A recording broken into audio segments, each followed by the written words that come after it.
Well, it is the April edition of the Quality of Life video series, and this is going to be the last one that has to do with kind of the technical side, the building of the framework. Yeah, I've been harping on this idea of quality of life being about experiences, and I'm sure some of you have thought, no, there's got to be more than that. But really, when you boil it down to it, there is. And so hopefully today will help further convince you, or if you're already convinced or you're just ready to hear a different aspect of it, I promise you that'll start next month.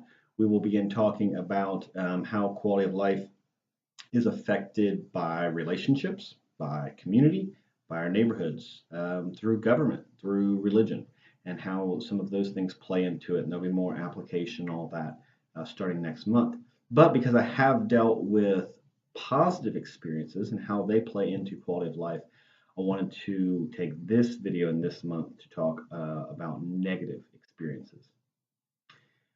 If you watched last month, when I talked about positive experiences, I talked about how they fall into three categories. There is pleasure, success, and purpose or meaning.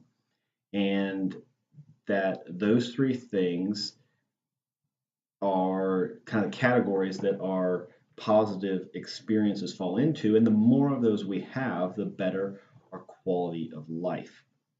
Well, on the other end, we can have a negative quality of life, or our positive experiences can be detracted from because we have negative experiences at the same time.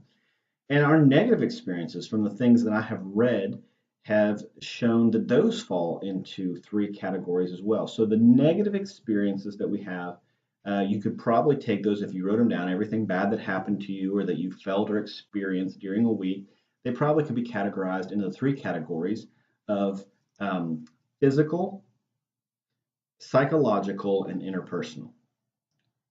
Negative physical things, physical pain, physical harm, physical limitations, psychological, emotional, and then interpersonal or relational. And just like I talked about with positive experiences, I told the story about being at the park with my daughter, and it was, pleasant, and there was pleasure because it was a pretty day and being physically active, but then also there was a little bit of meaning, a little bit of purpose, so there was overlap there. Well, these negative experiences can overlap or compound, or you can have one thing that leads to multiple negative experiences. You could have a boss or a coworker or somebody yell at you. Well, that's an interpersonal problem, conflict, and then it makes you feel bad about yourself, and then it adds to stress. So those are actually multiple negative things. So you may think, man, all these good things happen to me, but I'm sad. I would say that I've had a bad day. And really, there was only 5 minutes where one bad thing happened. Well, maybe you carried that with you. Maybe you thought about it. And each time that happened, that was a reoccurring psychological negative experience. Maybe you woke up with a headache and then it limited how much you can do that day. So you have a physical negative of a headache, then you start feeling stressed about all the things you had to do, and now not able to do as much, and you're feeling pressured, all that internal psychological stuff, and so it causes you then to blow up at your spouse, or to and now, oh my goodness, now I've got that damage, now they're upset at me, and all that, and now you have an interpersonal negative going on as well. So those can compound. So you want to watch out for that. You want to be aware of that, because being aware and understanding those negative experiences is the first step into limiting them. And really, that is how you want to decrease, those negative experiences in order to increase your overall quality of life, because it's about a balance of more positives and less negatives, or whatever you can find to do those both ways. It's kind of like if you want to increase your margin, you'd like to maybe cut some of your expenses and then also raise your income. Well, the same thing with negative experiences, limiting those and increasing the positive number of experiences that you have. Now, I would say that sometimes our negative experiences, especially the reoccurring ones, if we have a job we don't like, or we have some physical limitation, or temporarily I'm in this contract and I'm bound, or I'm in rehab and that's good, so we tend to think of these things as excuses. Well, once this is over, once I get a better job, a higher income, once my leg is healed, whatever the case is, and so we say, I have this negative thing, and I'm actually using it as an excuse to not do more things that I would consider positive experiences. Exactly the wrong approach to take. You want to work to decrease your negative experiences while at the same time working to increase the positive ones. So, say you have a headache and you suffer from migraines, you have reoccurring headaches, and you say, because of that, I don't get out much. I don't get fresh air, I don't get to the park, I'm not physically active. But once my headaches go away, then I will get out more and I'll be more active. Well, you're just compiling negative experiences. You have the physical headache, yeah, but it goes beyond that.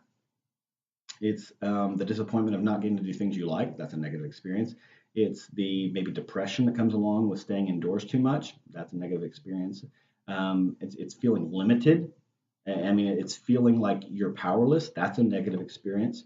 And so what you should do at the same time is seek treatment, seek medicine or whatever, as far as the illustration, to lower or decrease your negative experiences while at the same time getting out, even if it's going for a drive, even if it's just for a couple of minutes, making sure you're also trying to do the things that you enjoy that would be positive experiences. And so, not to turn down this trail too much, but it kind of comes back to a psychological term of locus of control. If you've ever heard of that, locus of control, people tend to either fall on the side of feeling like I'm a victim of my circumstances, things happen to me. Good things happen to some people, good things do not happen to other people, but I'm mostly out of control. You're dealt a hand of cards for your life, and you just have to play them the best you can. You have no control over it. Then you have other people who tend to say, I am the master of my own outcomes. For the most part, I play the biggest role in whether I will be successful or not. And they have an internal locus of control. People who think they're a victim in external things, excuse me, I was getting a phone call there, but people who see themselves as victims, they would have an external locus of control. They'd say the control is out there. Somebody else, some other force determines what happens to me, and I just have to deal with it. And so I tend to be an internal locus of control person. I hope you are too, or at least you develop that mindset a little bit to realize there are things you can control. And your experiences and what you choose to do that lead to experiences is part of that. And so sometimes people can get stuck in a rut of negative experiences if they have an external locus of control, because they're waiting for things to just happen, for things just to change until just things change, until my circumstances change. It's like the weather. I can't do anything about it. I just have to pray that it's a sunny day tomorrow. And if so, maybe something good will happen. So take a little bit of initiative to do some of that yourself. Like I said, becoming aware of your negative experiences is the first thing you can do to help lessen them. So perhaps you can just try and get in the habit. That would be my challenge, is to get in the habit of when something bad happens, recognize it. This made me sad. This caused me physical pain. Oh my goodness, something happened and I realized I'm not as young as I once was. And, I felt pain. I felt limited. It's disappointing. There's internal conflict. Whether it falls into a physical negative, psychological, or an interpersonal, you have a negative experience, you recognize it. And so you try and get in the habit of, because this negative thing happened, I'm going to do something good to try and offset it. Because it really is about a balance. That may sound oversimplified, and we'll get deeper in the months to come, but it really is about a balance of the negative and positives experiences in our lives. And so, as simple and cliche as it may sound, if you combat every negative with a positive, I promise you, you will see results. As an illustration of this, I once had a job I did not care for. It was about 10 years ago. It was definitely an in-between job. It was simply to pay the bills. It was not something I wanted to do with my life. And I really did not enjoy it. I had to get up earlier than I wanted to. The working conditions were not great. Didn't make as much money as I wanted at the time. And so what I would do most days when I left, I would go to the gym. And it was a great way to burn off the stress of being dissatisfied with work, was to just go run as hard as I could, or to play basketball and feel like I'd been successful at that and done well. And so I took a negative experiences, my job and everything that was related to that, and I made sure, especially when it was a bad day, especially when it was like, oh my goodness, why am I still here kind of day, that I made sure afterwards I went to the gym. I worked out. I got some physical satisfaction. I did something that was healthy. I let off some steam. And so just try and get in that habit. Along with that, let me give you one warning, and then I'll be done, is to avoid the cheap, easy, seemingly pleasurable experiences. You know, the things that ultimately will lead to a more negative experiences, such as guilt, such as like eating ice cream. Man, I had a bad day at work, so Aaron, thanks for the illustration. I'm not going to go to the gym. I'm going to go by Walmart. I'm going to get some ice cream. I'm going to go home. I'm going to eat the whole carton. Um, that sounds pleasurable.